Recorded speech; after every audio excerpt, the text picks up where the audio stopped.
अपने ही देश में उनको बाहर से शत्रु लाने की जरूरत नहीं है। हाँ, हमारे अंदर ही हमसे लड़ने के लिए हमारे ही रिसोर्सेज से, हमारे ही खून से हमें लड़वाएंगे। बिल्कुल बिल्कुल। और लड़वा भी रहे हैं, लड़वा भी रहे हैं। सारे कम्युनिस्ट लेफ्टिस्ट जो कौन है, हमारे ही लोग हैं ना। इसलिए आपने देखा होगा बहुत सारे लोग अपनी जड़ों से कट जाते हैं तो खत्म भी हो जाते हैं, उनका अस्तित्व मिट जाता है। आप बहुत सारी जो छात्र बोध की बात कर रहे हैं, शत्रु बोध की बात कर, सबका समाधान हो जाएगा। आम से हटा दो, हिंदू इस देश की रक्षा कर लेगा, हिंदू अपने को ट्रेनिंग दे देगा, हथियार भी खरीद लेगा और सब समस्या का समाधान। मैं तो डिमांड करता हूँ और नरेंद्र भाई की गवर्नमेंट को मैं कहता हूँ, आमसक हटाना चाहिए। पेड़ का जड़ मजबूत होगा ना तभी तो टिका रहेगा। अगर वो अंदर से खोखला होगा, दीमक लग गया, तो आदमी तो शरीर है ना, धर्म, संस्कृति, परंपरा, इतिहास, सभ्यता किसी का बोध नहीं है, तो उसके अंदर दीमक लगा तो ऐसा पेड़ तो गिर जाएगा। एक तो हमारे ट्रेडिशनल इंस्टीट्यूशन जो थे, जो भी हमारे गुरुकुल, मठ, मंदिर जो इस काम में करते थे समाज को एजुकेट करके, वो लगभग कोलैप्स कर गया। हमारे यूथ, समय तो है कि फ्यूचर उन्हीं को फेस करना है। यदि यूथ अपने आप को प्रिपेयर्ड रहेंगे तो they can face bravely and chances है सक्सीड होने का। अगर अपने आप को ऑर्गेनाइज नहीं किए तो they will face the consequence. ये हमने देखा है स्वामी जी, इतिहास इसका साक्षी है कि हम चूंकि अनऑर्गेनाइज्ड रहे, हम सचेत नहीं रहे, तो जब भी इन्वेडर्स आए तो हम जो है ना एक तरीके से पैरालाइज्ड हो गए हैं।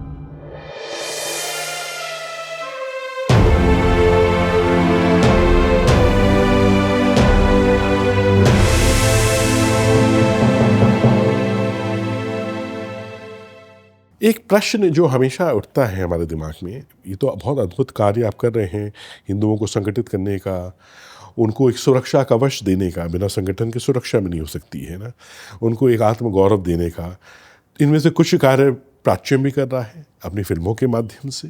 मुझे लगा कि अगर हमारे अंदर इतिहास बोध नहीं होगा, हमें अगर सभ्यता का बोध नहीं होगा, हमें अगर अपने अतीत का बोध नहीं होगा, अगर हमें संस्कृति का बोध नहीं होगा, तो हमारे अंदर शत्रु बोध कैसे होगा? नहीं, ये क्या है फिर, ये सब जो अपने सभ्यता का बोध, संस्कृति का बोध, इतिहास का बोध, पूर्वजों का बोध क्या है, ये सब बोध आवश्यक है। क्योंकि ये जो आप किसी व्यक्ति का जो है ना, जिसको अंग्रेजी में कहावत है, फ्रेज है, will the iron face save the tree hollowed by the termite. पेड़ है, पेड़ का जड़ मजबूत होगा ना तभी तो टिका रहेगा।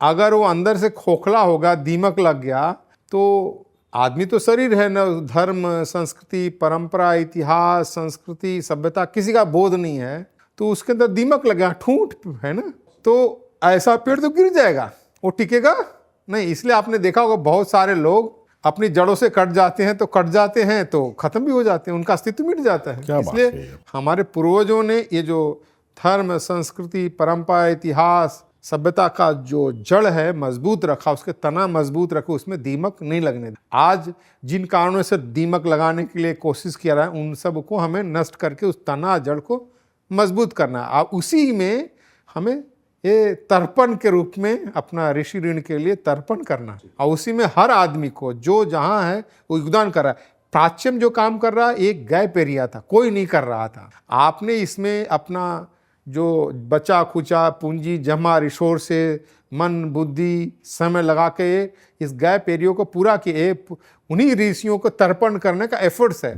आपके काम को मैं फिर रिपीट कर रहा हूं, आपके काम को तभी और सामर्थ्य, शक्ति, गति मिलेगा कि कुछ श्रीमंत लोग आपको आर्थिक दृष्टि से संकट में पड़े नहीं दे, आपको इतना धन सामर्थ्य दे कि आप लगातार इस काम को और तेजी से बढ़ाएं, जिससे कि हमारा देश 140 करोड़ का देश है। इसमें रिच करना सामान्य चीज नहीं है।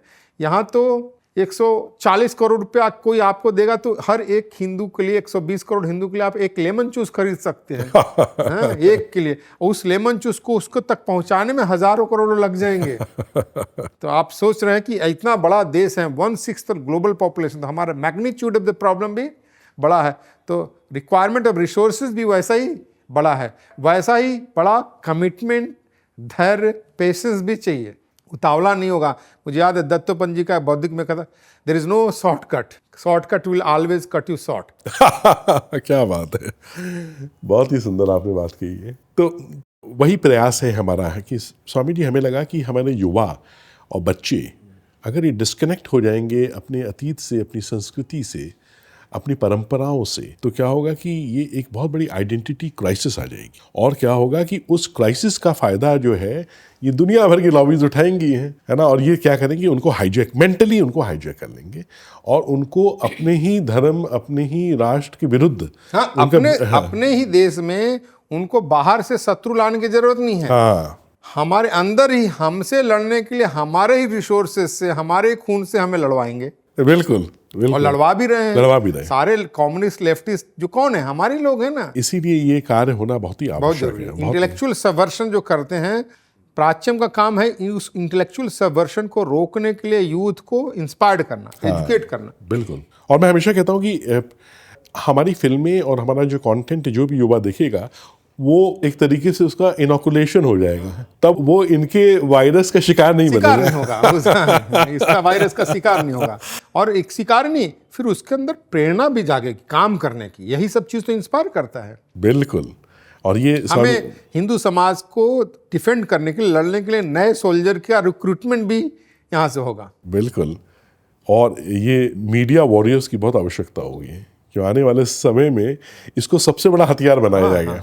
अभी भी बना रहे हैं, लेकिन आने वाले समय में अब एआई आ गया है। AI is a powerful tool, very powerful. अब ये क्या है कि हमारे पास अगर एआई वॉरियर्स नहीं होंगे, प्राच्यम सबसे पहला प्लेटफॉर्म था जिसने एआई का सदुपयोग किया। जब एकदम शुरू में आया था तो हमने पावरफुल फिल्में अपने इतिहास के ऊपर बनाने के लिए, क्योंकि इतिहास को रिक्रिएट तो आप कर नहीं सकते हैं, तो एआई का हमारा एक बहुत ही हमारी फेमस सीरीज़ है the history of invasions on Bharat है। उसको हमने एआई की मदद से बनाया था उस समय 3 साल पहले। हमें लगता है मीडिया वॉरियर्स चाहिए होंगे, हमें अपने से अलाइंड युवा चाहिए होंगे, बच्चे चाहिए होंगे। स्वामी जी, कुछ अब लास्ट में कुछ डिस्कशन हम ऐसा करना चाहेंगे जो क्रिटिसिज्म नहीं है, जो एक समीक्षा है ना, एक रियलिटी चेक है। वो उसका उद्देश्य कदापि ये नहीं है कि हम किसी के ऊपर कोई आरोप प्रत्यारोप लगा रहे हैं या उनको नीचा दिखाने का प्रयास, ऐसा नहीं है। जो वर्तमान स्थिति है उसका एक बस उसके ऊपर एक चर्चा रहेगी। एक जो फैक्टर हम देखते हैं स्वामी जी, वो ये है कि ज़्यादातर हिंदू विश्व में, क्योंकि आप पूरे विश्व हिंदू परिषद में हैं, पूरे विश्व में हिंदुओं से मिलते हैं, सब नहीं लेकिन एक बड़ी संख्या में अभी भी हिंदू हैं जो साइकोलॉजिकली एक डॉर्मेंट फेज में जीते हैं, है ना, अपने धर्म के लिए, संस्कृति के लिए सचेत होके, सजग होके, संगठित होके उसके संरक्षण की दिशा में प्रयास नहीं करते हैं। एक अनअवेयर हैं, एक अपनी दुनिया में ब्लिसफुली अनअवेयर होके जी रहे हैं। एक उनको लगता है कि एक इस तरीके का है कि नहीं, हम तो अनादिकाल से हम तो रहे हैं, हमेशा रहेंगे, है ना, हम इतिहास के विषय में नहीं जानते, हम शत्रुओं का पूर्व पक्ष नहीं करते, हम ये नहीं देखते कि क्या रीजंस थे कि हम 1000 साल तक हम इतनी बुरी तरीके से आतताइयों से, आक्रमणकारियों से शिकार हुए, कॉलोनाइज हुए, इतने हमने कठोर युग, हमने 1000 वर्ष तक हमारे पूर्वजों ने कैसे कैसे इसको जिया, उसमें संघर्ष किया। इस साइकोलॉजिकल अनअवेयर होने के पीछे क्या रीज़न है और इनको कैसे जागृत किया जा सकता है? 2 चीज़ है उसके पीछे। कारण क्या है कि एक तो हमारे ट्रेडिशनल इंस्टीट्यूशन जो थे, जो भी हमारे गुरुकुल, मठ, मंदिर जो इस काम में करते थे समाज को एजुकेट करने के लिए, वो लगभग कोलैप्स कर गया। जो कुछ भी है वो करते काम नहीं है। और हमारा जो एजुकेशन सिस्टम है वो तो इसके बारे में एजुकेट करता नहीं है। और हम एज ए समाज भी मॉडर्न टाइम में हमने भी अपने समाज को शिक्षित करने के लिए जो इन सारा इंस्टीट्यूशन नहीं बनाया हर लेवल पर। जैसे क्रिश्चियन जो है ना अपने चर्च में संडे स्कूल चलाता है, हर मंदिर में हमारा ये बाल विहार, बाल संस्कार, विद्या विहार, ऐसे विद्यालय नहीं चलते, कम से कम 2 घंटे रविवार को करते हैं। तो समाज अनअवेयर है लार्जर चीज़ का, क्योंकि ये तो ज्ञान से ही तो अवेयरनेस आएगा।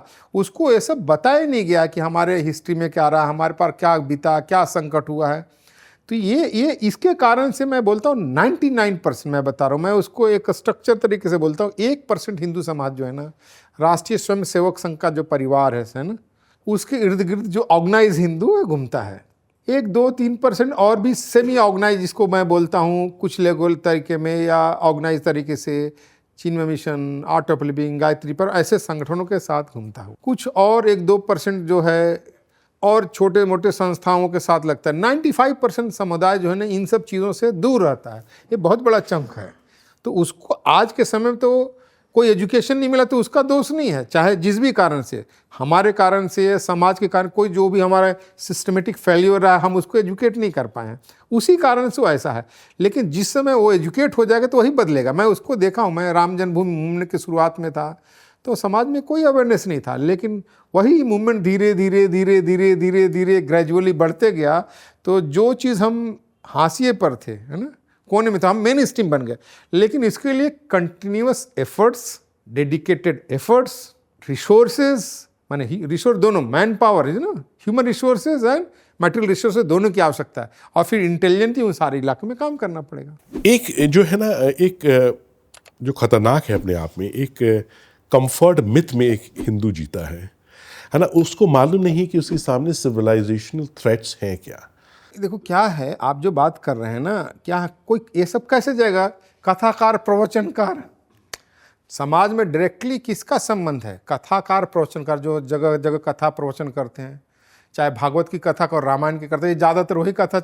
मुझे बताइए कोई कथाकार सिविलाइजेशन थ्रेट के बारे में चर्चा करता है? वही तो यही कहेगा राधे राधे गाते चलो आएंगे बिहारी, वो ऑर्केस्ट्रिफिकेशन हो गया कथा प्रवचन का, और डांस ड्रामा करने लगते हैं, पीपल इंजॉय करते हैं, you are living the full paradise, है ना।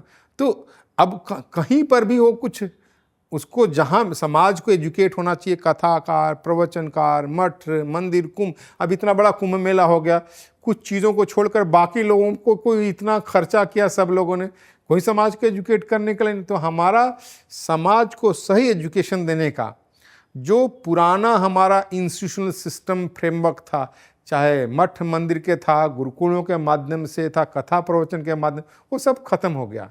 और आज का कंटेम्परेरी समाज के एजुकेट करने के लिए हमने इंस्टीट्यूशन नहीं बनाए, तो इसलिए समाज को उसका एजुकेशन नहीं मिलता, तो अपने कंफर्ट जोन में रहता है ना, जिसको कि हमें कभी कोई ख़त्म नहीं कर सकता, हम सनातन एग्जिस्टेंस। अरे भाई पाकिस्तान में भी तो था 75 साल पहले, वहाँ क्या स्थिति है? अफगानिस्तान में 100 साल पहले था, बांग्लादेश में था, इंडोनेशिया में था। आज इस्लाम का 80% पॉपुलेशन तो हिंदू लैंड के ऊपर है, ये दिखाई नहीं देता, क्योंकि वो हमारा समाज को एजुकेट नहीं करोगे तो दे आर लिविंग द शुतुरमुर्ग, है ना, ऑस्ट्रिच मेंटलिटी है, अपना गर्दन रेत के अंदर डाल देता है, सोचता है कि संकट नहीं आएगा, और संकट में उधर आता है उसको खा जाता है।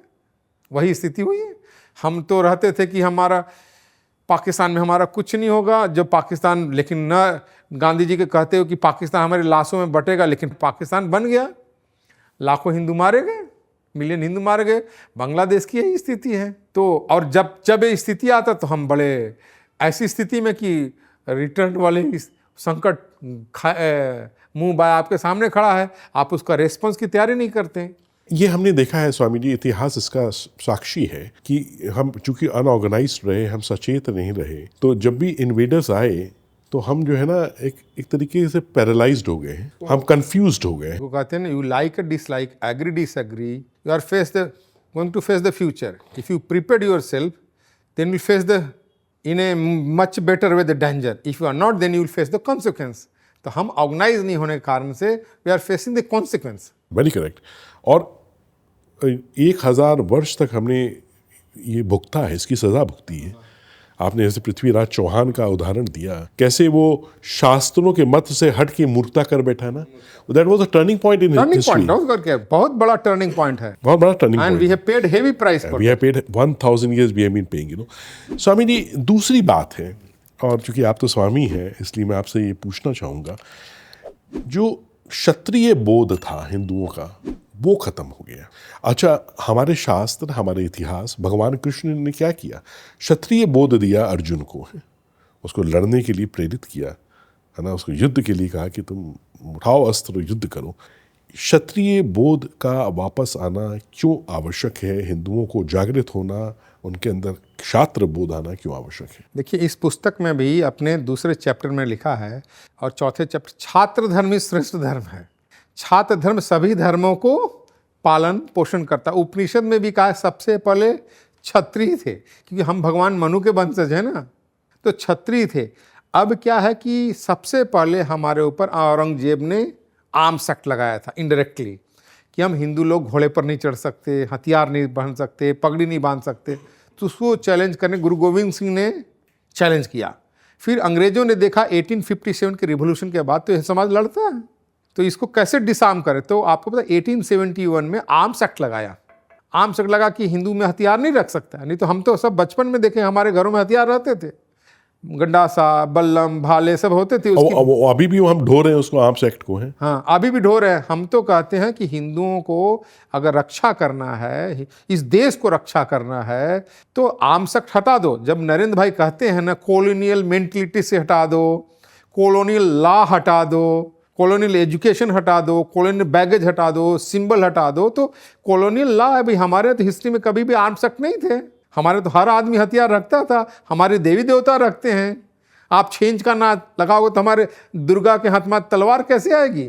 आप नियम लगाओगे छेंज का तो दुर्गा के हाथ में तलवार कैसे? हम तो कहते हैं हिंदुओं को, भारत को और नरेंद्र भाई की गवर्नमेंट को मैं कहता हूँ आर्म्स एक्ट हटाना चाहिए। आर्म्स एक्ट हटा दो, हिंदू इस देश की रक्षा कर लेगा, हिंदू अपने को ट्रेनिंग भी दे देगा, हथियार भी खरीद लेगा और सब समस्या का समाधान। आप बहुत सारी जो छात्र बोध की बात कर रहे हैं, शत्रु बोध की बात कर, सबका समाधान हो जाएगा। मैं तो डिमांड करता हूँ, समाज से कहता हूँ कि हमें भारत से जितना जल्दी से जल्दी जो है दो चीज़ करना चाहिए। एक तो आर्म्स एक्ट खत्म होना चाहिए, दूसरा चीज़ इन्होंने जो शुरू कर दिया है आजकल फॉरेन कंट्रीब्यूशन FCRA, इसको भी खत्म करना है। हमें फॉरेन से पैसा नहीं चाहिए। भारत के लोग इतने समर्थ हैं कि अपनी रक्षा कर देनी, तो सब लोग हजारों करोड़ की संख्या में ईसाई NGO और इस्लामिस्ट NGO को पैसा आता है। ये सब बंद होना चाहिए। हिंदुओं की अब चिंता नहीं है। ये देश अब 4 ट्रिलियन की इकोनॉमी का हो गया, उसको फॉरेन मनी की जरूरत नहीं है। तीसरी चीज़ जो स्वामी जी है, वो जिस चीज़ के विषय में हम लोगों ने अपनी एक फिल्म की सीरीज़ थी प्राच्यम की, साहेब्स हु नेवर लेफ्ट है, 2 पार्ट की सीरीज़ थी। उसमें हमने इस चीज़ को बहुत सशक्त रूप में उभारा था। जो कॉन्सेप्ट होता है आइडियोलॉजिकल सबवर्जन का है, कैसे पीढ़ियों का आइडियोलॉजिकल सबवर्जन किया गया और अनेक तरीक़ों से किया गया। इन कम्युनिस्ट मार्क्सिस्ट आइडियोलॉजी वाले लोगों ने शिक्षा के क्षेत्र में किया, एकेडमिक्स में किया, मीडिया के थ्रू किया, फिल्म्स के थ्रू किया है। कमो बेश अगर आप देखें तो मीडिया में और एजुकेशन में, एकेडमिक्स में सेम चीज़ हुई। हमने रोमांटिसाइज किया अपने इन्वेडर्स को, हाँ, है ना। उससे क्या हुआ कि एक तरीके का आप कहिए जिसको बोलते हैं ना स्टॉकहोम सिंड्रोम है ना। हमने उनको रोमांटिसाइज करके पेश किया, है ना। और क्या हुआ कि जो उनकी एट्रॉसिटीज़ थी हैं उन पे हमने दृष्टि नहीं डाली कि उन्होंने जो जो कुकृत्य किए हमारे साथ हैं। फिल्मों में भी यही हुआ, अभी तक होता आया है।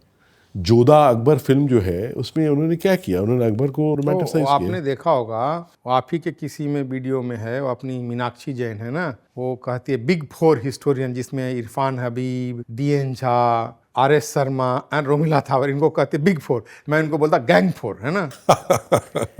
इन लोगों ने क्या किया, बल्कि इन लोग से भी पहले इरफान हबीब के पिता थे हबीब, उन्होंने ये सब शुरुआत की। उन्होंने कहा कि फैक्ट्स के ऊपर जाएंगे तो हम अपने आप को डिफेंड नहीं कर पाएंगे, इसलिए हमारे जो फॉरेन इन्वेडर लोगों ने जो एट्रोसिटी की है उसकी चर्चा नहीं करना, उसको दूसरे तरीके से करना है कि दिस इज नॉट रिलीजियस वार, ये तो इंपीरियलिस्टिक था, ये सारा चीज़ पैसिफाई करना। और उस चीज़ पर जब कांग्रेस के माध्यम से एजुकेशन एकेडमिया पर उनको कंट्रोल करने का मौका मिल गया तो उन्होंने सारा हिस्ट्री चेंज कर दी। पिछले 50 साल से कम हम वही पढ़ रहे हैं, NCERT के माध्यम से या UGC के जो सिलेबस अप्रूव्ड बुक है वही पढ़ रहे हैं। तो इसका तो हमारे ऊपर असर हुआ है ना। अभी टाइम आ गया इन सब चीज़ों को चेंज करना, करेक्ट करना। तो एक तरफ फिल्मों ने सबवर्जन किया। देखो, फिल्म की जो बात कर रहे हैं ना, फिल्म मीडिया कहाँ जो सबवर्शन होता है अल्टीमेटली तो एकेडमिया से हो जाता है ना भाई। स्कूल में जो पढ़ेगा वही कॉलेज में पढ़ेगा, वही यूनिवर्सिटी में पढ़ेगा, और वही जाएगा डायरेक्टर बनेगा तो भी बनेगा, फिल्म प्रोड्यूसर बनेगा तो भी बनेगा, एक्टर एक्ट्रेस से बनेगा। सारा चीज़ का गंगोत्री स्कूल कॉलेज यूनिवर्सिटी है ना। और वहीं से पढ़ करके सब जगह जाते हैं और फिर वो अपना काम करते हैं, उनका अच्छा इकोसिस्टम बनता है। फिनांस या सरप्राइज तो होगा, है तो कैपिटलिस्ट, लेकिन सोच सोशलिस्ट है। और सोशलिस्ट में समाज का सोच नहीं है, हमारे विरुद्ध सोशलिस्ट है। और ये सारे एंटी नेशनल लोगों को फंड करते हैं, एंटी हिंदू लोगों को फंड करते हैं। बिल्कुल। और एक इसका पार्ट ये भी है, मैं आपके विचार जानना चाहूँगा रोमांटिसाइज करने का। ये गंगा जमुनी तहजीब का जो एक नैरेटिव फैलाया है, इस पे आप क्या कहेंगे? देखो, ये सब पूरी तरह से हमें बेवकूफ़ बना। गंगा जमुनी तहजीब ये सब बकवास है, रियल सेंस में बकवास है। देखो, हमारे गंगा और जमुनी 2 नदी निकल, गंगा जमुना 2 नदी है, लेकिन प्रयागराज के बाद तो जमुना का अस्तित्व खत्म हो जाता है। फिर एक गंगा जमुनी, फिर गंगा बचता है, जमुना नहीं बचता है। आप समझ रहे हैं ना। तो अगर मान लो बोलते हैं हमारे सिंक्रेटिक, तो बाद में अगर इस्लाम आया तो उनको खत्म हो जाना चाहिए ना, उनको यहाँ के संस्कृति में विलीन होना चाहिए। फिर प्रयागराज के बाहर तो हिंदू ही चलना चाहिए, फिर गंगा सागर तक गंगा जमुना नहीं जा सकती। बिल्कुल। ये गंगा जमुनी तहजीब कभी रहा नहीं है। तो स्वामी जी, अगर आपको संदेश देना हो जितने हिंदू हैं पूरे विश्व में, खासतौर से युवा, कि उनको अपने अंदर कैसे वो ये क्षात्र बोध, क्षत्रिय बोध, धर्म के लिए लड़ना, धर्म के लिए खड़े होना, है ना, उसके संरक्षण के लिए, उसकी सुरक्षा के लिए, अपने आने वाली पीढ़ियों के लिए, तो क्या कहना चाहिए? देखो, मैं यूथ को आज भी कहता हूँ सबको, you like dislike, agree disagree, you are going to face the future. हमारे यूथ पसंद करे ना पसंद करे, सहमत हो असहमत हो, समय तो है कि फ्यूचर उन्हीं को फेस करना है। यदि यूथ अपने आप को प्रिपेयर्ड रहेंगे तो they can face bravely and chances है सक्सीड होने का। अगर अपने आप को प्रिपेयर्ड नहीं किए, ऑर्गेनाइज नहीं किए, तो they will face the consequence. तो उसके लिए मैं यूथ को बोलता हूँ कि आपको, आज का तो ज़माना है इंफॉर्मेशन नॉलेज का है, तो हर चीज़ स्कूल कॉलेज में नहीं पढ़ाया जाएगा। तो आज बहुत सारे सोर्सेज हैं, उनसे आपको अपने हिस्ट्री, धर्म, संस्कृति, परंपरा का बोध होने का अधिक से अधिक को प्रयास करना चाहिए। हम लोग को भी नहीं हुआ था, हम लोगों ने स्कूल कॉलेज में नहीं पढ़ा, बाहर से ही पढ़ा, तो ऐसे उसको प्रयास करना चाहिए। दूसरा चीज़, प्रयास करके केवल ये जस्ट आपका दिमागी नहीं हो, उस परिस्थिति को बदलने के लिए, कंट्रीब्यूट करने के लिए भी निर्णय लेकर के वो फ्रंट लाइन में काम करना होगा, है ना। हर लेवल पर जो जहाँ है, छोटा बड़ा, उसमें इंटरेस्ट लेकर के भी ये हमारा दायित्व है, फ्यूचर बिलोंग टू मी, हमें वैसा काम में इन्वॉल्व होना होगा। जिस प्रेरणा से हम लोग इन्वॉल्व भी हैं, आज के जनरेशन को भी उसी प्रेरणा से अधिक संख्या में इन्वॉल्व होना होगा। तभी they will face the future bravely, और तभी जो हमारा समाज जो चेंज होगा, जो हम जिस चीज़ के लिए ये फाउंडेशन अभी तक बनाया, बड़ा राजमहल एडिफाइस हम खड़ा करना चाहते हो, तभी होगा जब फ्यूचर इसके लिए जनरेशन अपने आप को प्रिपेयर करेगा। नहीं तो बहुत सारे सभ्यता संस्कृति म्यूजियम में पहुंच जाएंगे। ईट ब्रीड इन स्लीप तो सभी लोग करते हैं, ये कोई नई चीज़ नहीं है। स्वामी जी, अब लास्ट में कुछ एक रहेगा रैपिड फायर राउंड, है ना, छोटे प्रश्न, उसका जो सबसे पहले मन में जो भी उत्तर आए, एक शब्द में, दो शब्द में, संक्षिप्त रूप में, वो आप दीजिएगा। स्वामी जी, आपकी दिनचर्या में आपको सबसे अच्छा समय क्या लगता है? देखो, मेरी दिनचर्या में सबसे मेरा अच्छा समय सुबह लगता है। जब सुबह उठ करके थोड़ा सा मैं आसन उसन करके, फ्रेश वगैरह होकर के, थोड़ा प्रार्थना ध्यान करके, और फिर जूता वूता पहन के जब मैं पार्क वगैरह में घूमने जाता हूँ, ये मेरा सबसे अच्छा समय लगता है। इसके आने के बाद तो फिर स्नान वगैरह करके बाकी सारा चीज़ों के काम में लग जाता, तो एक अलग ही काम है, वो तो करना ही पड़ता है। आपके जीवन के सबसे बड़े प्रेरणा के स्रोत कौन है? मेरे जीवन के सबसे प्रेरणा के जो स्रोत हैं, हमारे इतिहास के पूर्वज हैं, जो मैं कहता हूँ 2300 साल तक नोन अननोन, जिसको बोलते हैं रिकॉर्डेड अनरिकॉर्डेड, जो भी हैं, उनका बड़ा योगदान है ना। दूसरा, हमारे प्रेरणा स्रोत हैं, स्वामी दयानंद सरस्वती रहे हैं, स्वामी विवेकानंद रहे हैं, सावरकर जी रहे हैं, श्री अरबिंदो रहे हैं, डॉक्टर जी रहे हैं, गुरु जी रहे हैं, संघ रहा है। ऐसे बहुत सारे रिवोल्यूशनरिस्ट, क्रांतिकारी जिनको हमने पढ़ा, चाहे भगत सिंह हो, चंद्रशेखर आज़ाद हो, ये सब भी हमारे प्रेरणा के स्रोत रहे। और आपकी सबसे मनपसंद पुस्तक? मेरा सबसे मनपसंद पुस्तक तो महाभारत है, उसमें बहुत नॉलेज है। लेकिन हम सामान्य दृष्टि से मैं कहता हूँ, मुझे आनंद मठ बहुत पसंद है, जिसमें वंदे मातरम, आनंद मठ जो बंकिम चंद्र चट्टोपाध्याय जी ने लिखा। दूसरा, हमें सावरकर जी का हिंदू पद पातशाही बहुत पसंद है। 6 ग्लोरियस इतिहास के 6 स्वर्णिम पृष्ठ, ये सब मुझे मेरे मनपसंद ग्रंथ है। और स्वामी जी, किस तरीके का संगीत आपको पसंद? मुझे संगीत तो बहुत पसंद नहीं है, मैं संगीत सुनता भी नहीं हूँ, लेकिन मुझे अगर वीर रस का कोई संगीत, कविता हो, वही पसंद है। और फिल्में कोई देखते हैं? फिल्में नहीं देखते, फिल्में समय भी नहीं है, और कहीं सिनेमा थिएटर में जाता भी नहीं हूँ, इसलिए फिल्में नहीं देखता। बहुत 30 साल में हमने 2 ही 3 फिल्म देखे। सब लोगों ने कहा कश्मीर फाइल देखो, तो कश्मीर फाइल कोई ले गए थे, देखा, कश्मीर फाइल देखा, और केरला स्टोरी देखा, और एक कंटारा देखा, और एक पूरा नहीं देखा, लगभग ऑलमोस्ट छावा भी देखा। ये 4 फिल्म। जनरली मैं फिल्म जब फ्लाइट में जाता हूँ, लंबी फ्लाइट होती है, तो अब आप जानते इकॉनमी क्लास में सोने का मिलता नहीं है, थके हुए हैं, बैठे हुए हैं, टाइम नहीं पार हो रहा है, तो वहाँ पर भी कभी कोई वैसा चीज़ movie, historical movie, biographical movie मिलता है तो देखता और स्वामी जी, आपका तो खैर इतना विस्तृत कार्य क्षेत्र है, पूरे विश्व में आपको भ्रमण भी करना है, लेकिन क्या पसंद लगता है, इतने लोगों से मिलना कि एकांत? हूँ। ऐसा है, दो चीज़ है। एज ए साधु देखोगे तो मुझे पसंद है एकांत है। अब मुझे महीनों किसी से नहीं बात करना मुझे पसंद है, महीनों अकेले रहूँगा, एक तरह का सामान खाना भी खाकर मैं रहूँ, मुझे कोई एक हमारा वो पक्ष है। दूसरा है कि समाज में जब काम करते हैं तो सब हमारे समाज में जो अच्छे लोगों के साथ, कर्मठ लोगों के साथ, नौजवानों को साथ लेकर उनको लगता है कि भाई वो पूर्वजों के जो लड़ाई है उसकी बढ़ाना, उसमें उनको लगाना, वो दूसरा पक्ष मुझे अच्छा लगता है। और अगर मैं पूछूं कि आपका सबसे पसंदीदा श्लोक वो कौन सा होगा और कहाँ से? ऐसा है, मेरा पसंदीदा श्लोक क्रिया सत्वे सिद्धि भवति महताम नोप करने। मेरी सफलता जो है ना, काम में सफलता जो है ना, हमारे साधन की शेष नहीं मिलते हैं। क्रिया सत्वे सिद्धि भवति महताम नोप करने, कार्य में सफलता साधन से नहीं मिलती, कितना डिटर्मिनेशन, कमिटमेंट, डेडिकेशन है, इससे मिलता है। और इस चीज़ को तो मैंने देखा, मैं तो फकीर आदमी हूँ, कोई मैंने साधु आदमी, मेरे पास कोई पैसा उसा नहीं है, फिर भी जो कुछ भी हमने काम शुरू किया है, करते हैं, उसमें सब लोग मिल जाते हैं, सब सपोर्ट मिल ही जाता है। क्या बात है। वो वही है, मैं बार बार वही लोगों को बोलता हूँ, क्रिया सत्वे सिद्धि भवति महताम नोप करने। और सबसे पसंदीदा आपका हिंदू त्यौहार? पसंदीदा अगर हिंदू त्यौहार हिंदू दृष्टि से देखा जाए तो मेरा तो विजयादशमी है। क्या बात है। लेकिन डांस ड्रामा वाला विजयादशमी नहीं। इसमें हमने बचपन में देखा है, दुर्गा जी का दुर्गा उत्सव होता था, दुर्गा जी की यात्रा निकलती थी, तो सभी गाँव से सब लोग हथियार बंद होकर आते थे जब शोभा यात्रा लगती थी, तो वो मुझे पसंद है। और एक एडवाइस जो आप अपने आप को हमेशा देते हैं वो क्या है? गलत काम नहीं करना, क्योंकि जो अपने कॉन्शियस को खराब लगता हो ना, दूसरों के प्रति मत करो, तो गलत काम नहीं करना। और क्या चीज़ सबसे ज़्यादा इंस्पायर करती है आपको तुरंत? हमें इंस्पायर करती है जो लोग सेल्फलेसली दूसरों के लिए सैक्रिफाइस करते हैं, वही मुझे इंस्पायर करता है। सबसे बड़ी सीख जो जीवन ने आपको दी, जो दूसरों के साथ शेयर करना चाहेंगे? सबसे बड़ी सीख मुझे जीवन ने ही दी कि निष्ठा, सत्य, ईमानदारी और पुरुषार्थ करते रहना चाहिए, और सफलता की चिंता नहीं करना चाहिए, है ना। सफलता के लिए काम नहीं करते, पूर्णता के लिए काम करना। हमारे लिए ये सब समाज का काम भी वही पूर्णता के प्रति अग्रसर होने का काम है। और खुशी की सबसे आसान परिभाषा क्या है?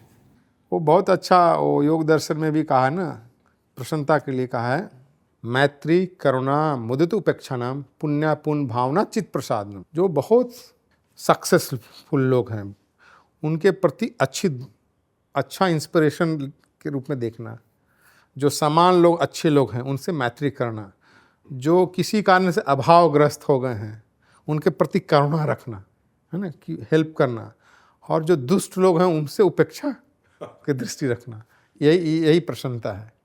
और मेरा अपना ध्येय है, स्वभाव है कि जो काम हमारे बस का नहीं है, हमारे इंटरेस्ट का नहीं, हम नहीं कर सकते, उसमें अननेसेसरी एनर्जी, टाइम वेस्ट मत करो। जहाँ पर हम इस काम में कुछ कंट्रीब्यूट कर सकते हैं, एफर्ट लगाने से कुछ लाभ होगा, उस पर फोकस कर। दुनिया भर की हर चीज़ जो मैं कर नहीं सकता, उसके बारे में अननेसेसरी समय दिमाग नहीं लगाना। और अंत में स्वामी जी, मैं देखता हूँ कि आपकी बड़ी फैन फॉलोइंग युवाओं में भी है, आप युवाओं से घिरे रहते हैं।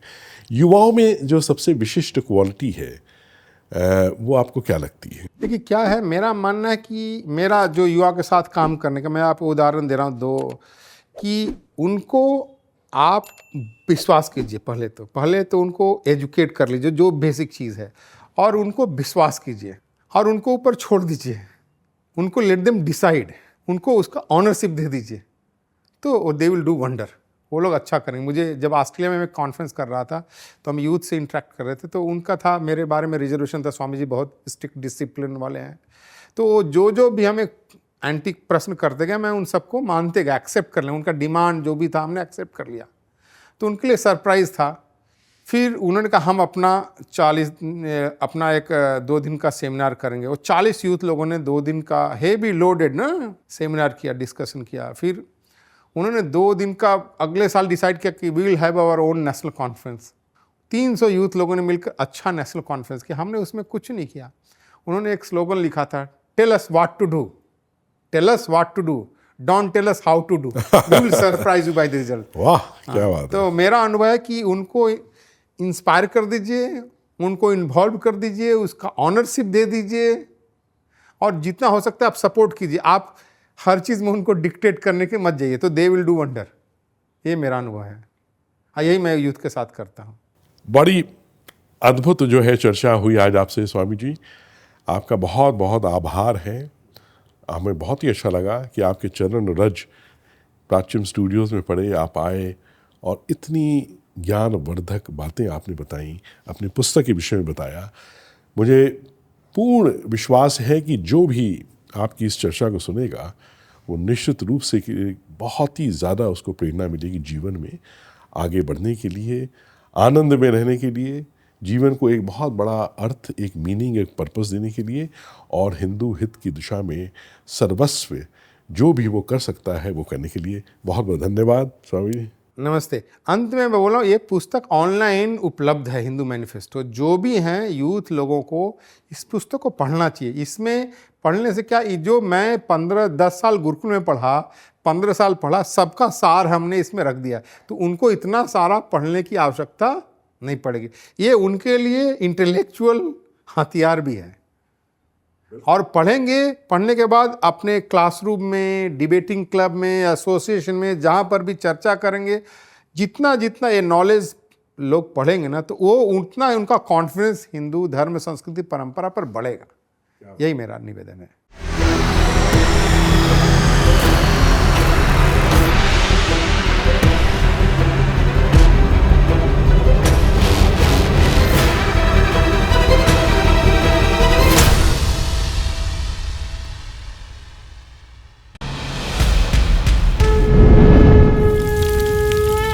From the timeless Vedas to the valiant warriors, from the wisdom of the rishis to the dreams of a new Bharat, our civilization has never stopped inspiring the world. Pracyam, the world's first Indic OTT, brings the glory of Bharat to the world. 400 plus films and series. From history to heritage, from devotion to discovery, every story is an offering to our eternal civilization. From G20 to Tokyo, the world is witnessing the voice of Bharat rise again.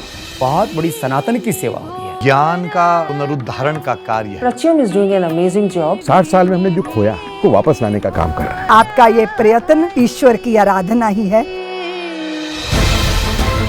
Your contribution is not a donation.